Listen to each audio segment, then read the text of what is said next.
On March 17, NFL free agency will begin, and it's going to be wild. It's going to be fun, chaotic. I am hoping, cross your fingers, I want dramatic and fun and interesting.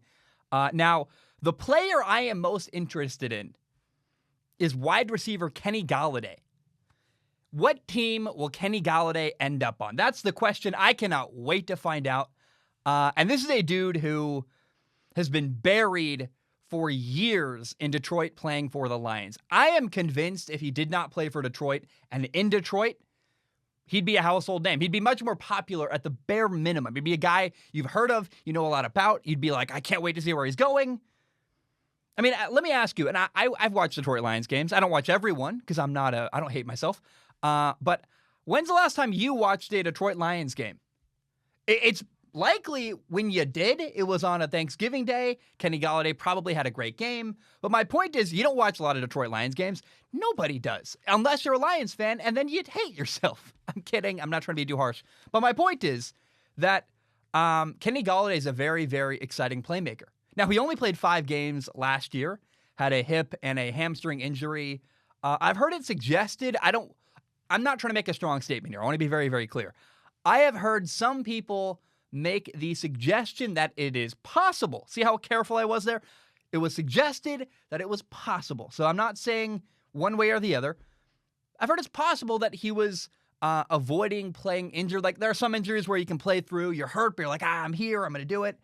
And it's possible that because it was a contract year, he did not have a long-term guarantee. He decided not to play. That very possible. Now, I would also say it was a COVID year. It was crazy anyway. You play for the Lions. So I'm sure a lot of that played factors there. But the Lions let him go. They did not franchise tag him. I think the Lions pretty clearly are rebuilding.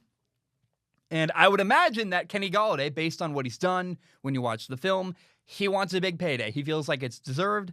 And I am telling you, when you watch film, the film backs that up. He deserves to be paid. And Kenny Golladay was Matthew Stafford's go-to target whenever Matthew Stafford 3rd and 11, 4th down. When he needed a play, he basically was like, where's Kenny? Where is Kenny on the field? Does he have a one-on-one matchup? I'm going to target Kenny. That was Matthew Stafford's go-to guy in Detroit. Kenny Golladay has great body control. I've seen him make so many leaping catches. He's like a human highlight reel. It's so cool. The stuff he's done, you're like, oh my gosh. Crazy twisting catches, going up, jumping over defenders. Really good at the pylon in the end zone. He can go up and get the ball. And I encourage you, go watch the Atlanta Falcons against the Detroit Lions game from last year in 2020. He made some ridiculous plays where you're like, oh, wow. And I look around, I'm like, I guess I shouldn't even ask why. I don't watch the media. I don't really know what they're saying. I would assume not a lot of people are pointing out how special Kenny Golladay is and how much he could be a potential asset to a lot of NFL teams around. Any team that gets Kenny Golladay is instantly better. He's a big 6'4" playmaking receiver. I think he's huge. It's going to be a big deal. I can't wait to see where he goes. And there's about 9 teams that I believe are in the market or in the conversation for Kenny Golladay. There's probably only 6 or 7 who can actually afford him. I want to mention a couple that I find exciting and possible, but for example, I keep hearing people say the New York Giants should target Kenny Golladay. And it's possible. I think they have to get rid of a lot of people to make that happen. According to overthecap.com, they only have around $3 million of salary cap space available. So if they're going to sign Kenny Golladay, they got to free up some room. On paper, bring in Kenny Golladay. It'd be great for Daniel Jones. It'd be good for the offense. I don't know that New York is a realistic target given how much he wants to be paid and given how much money they have to spend. But hey, a lot of moves are still to happen, and we'll see what happens with Kenny Golladay.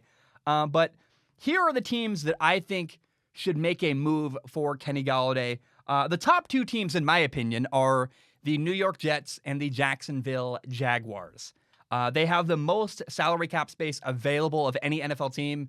They're the 2 highest, I guess, the 2 teams at the top of the NFL draft. They're picking 1 and 2. And the Jaguars are drafting number 1 overall. They are likely drafting the quarterback, Trevor Lawrence, out of Clemson. And if you're Trevor Lawrence, imagine walking into the NFL. You have DJ Chark and Kenny Golladay to throw to. That'd be huge. It'd be a great advantage for Trevor Lawrence. If the Jaguars made that happen, you'd be setting up Trevor Lawrence to succeed a lot more than if you don't bring in Kenny Golladay. I like him going to Jacksonville. They also have money. Kenny Golladay, well, he's playing in Detroit. I would imagine making not a lot of money playing in Detroit. You're like, if I'm not going to win, I might as well get rich. And so I don't know whether Jacksonville's going to turn things around or not, but if I'm Kenny Golladay, I'm like, hey, Jacksonville, new quarterback who can put the ball up. I'll get paid a good paycheck, a healthy amount of money. I would imagine Jacksonville is a prime spot for Kenny Golladay. Plus, hey, no state income tax. Jacksonville, there's a lot worse weather around America. Now, the Jets can also afford to make him a big offer. They need offensive weapons very, very badly. The New York Jets need to make a move for Kenny Golladay. I would argue they need to land him. They need to get Kenny Golladay in the building.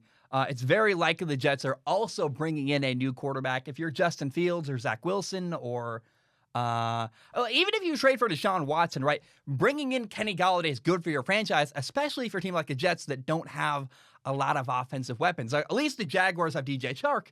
The Jets are very bare bones. They need some help on offense.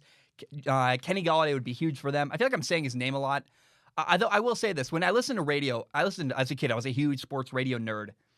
And you'd have people talk for long tirades about players and never say their name.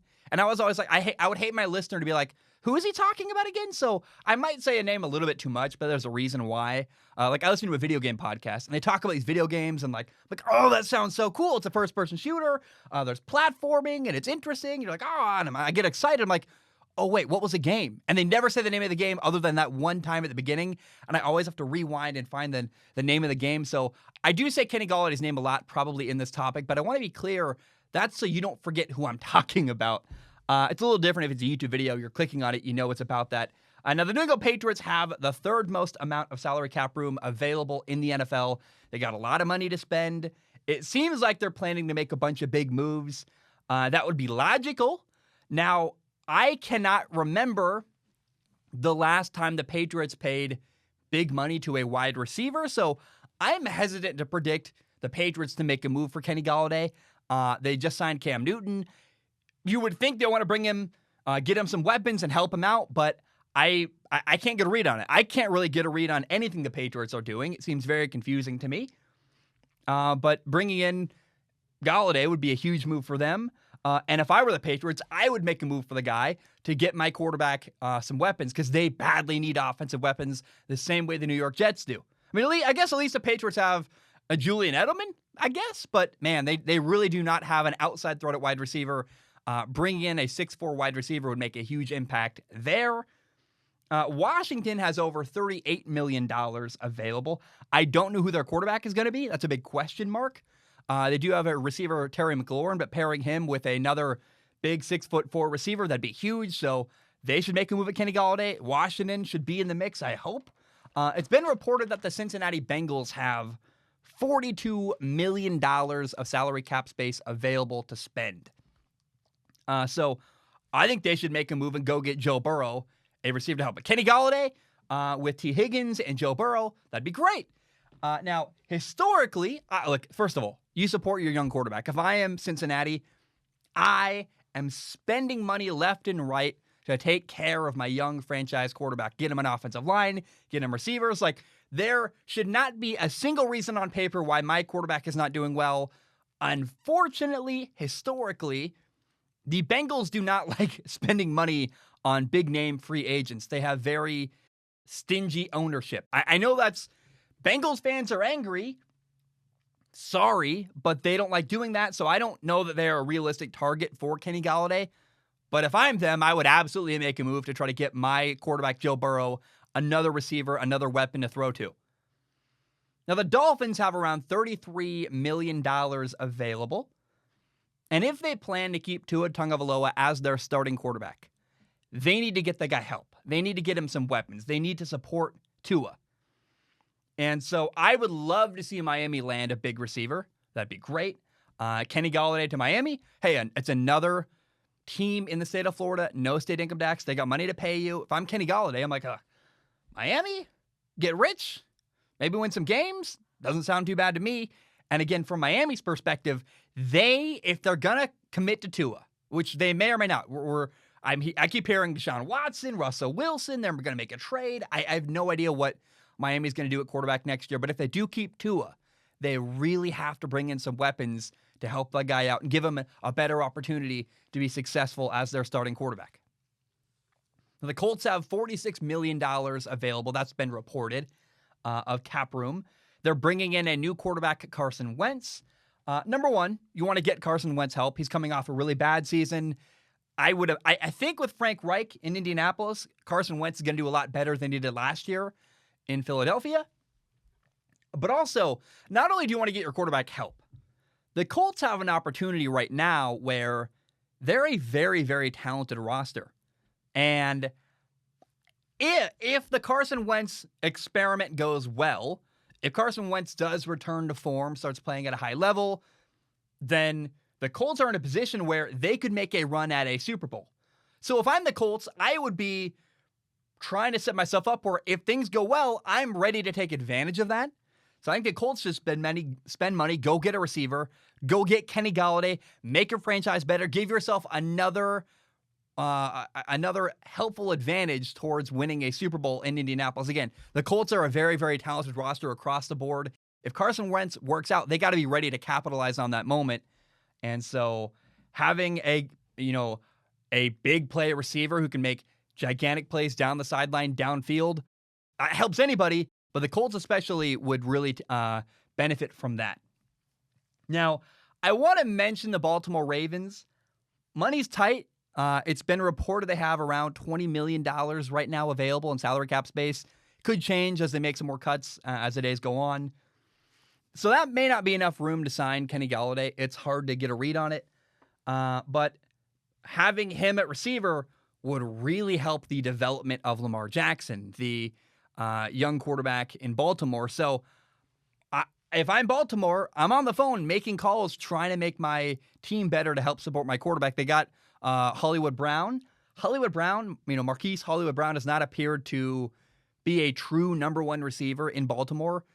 Kenny Golladay would be that true number one receiver. Plus, if you're a defense trying to stop Baltimore, well, Lamar can run. If we put attention on Kenny Golladay, then you got to deal with Hollywood Brown. So the more weapons Baltimore has, obviously, available, the better their offense is going to be. And I think if you want to help develop Lamar Jackson's ability as a passer, which I look at Baltimore's offense, it's got to develop. It's got to have some progression. Getting Lamar Jackson some help would really benefit that and make that a lot easier. Now, the final team I want to mention, it's more just for fun. It's not really a realistic landing spot for Kenny Golladay.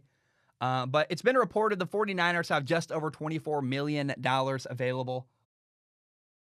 I really am not sure whether they can afford him or not. I'm spitballing here. But what I do know is one of my favorite offensive coaches in the entire NFL is there, Kyle Shanahan. What Kyle Shanahan does in San Francisco, better than I think any other coach around the NFL. There are other coaches that do it similarly well. Kyle Shanahan is uniquely the best at designing plays to take advantage of your players' skill sets. He gets the absolute very most out of his players. Like Curtis Samuel's another guy available in free agency. I would love to see Curtis Samuel end up in San Francisco simply because I want to see how does Kyle Shanahan use these guys and get the most out of their ability. Kenny Golladay, if he goes to San Francisco, look, he might even take $1 million or $2 million pay cut just so he knows he can really, for me, I'm the kind of person where I would like to get the most out of my career. I'm like, how can I max out my potential? Kyle Shanahan would help Kenny Golladay max out his potential and get every ounce of productivity he has. And I don't know, I would feel good going like, I'm really being set up to succeed. That is what Kyle Shanahan would do for a star 6'4" wide receiver. So in my mind, Kenny Golladay is the big free agent that is available. He's the most exciting free agent available. And salary cap is lower this year. It's not really a good year to be a free agent, unfortunately. Every team is making cuts, trying to make reductions. I would imagine that's because of COVID, right? I would imagine as years go on, the salary cap's going to keep going up. This year it went down, which is very rare. And so for free agents right now, that's a struggle. But I still am really, really interested to see where, in fact, Kenny Golladay does end up at the end of NFL free agency.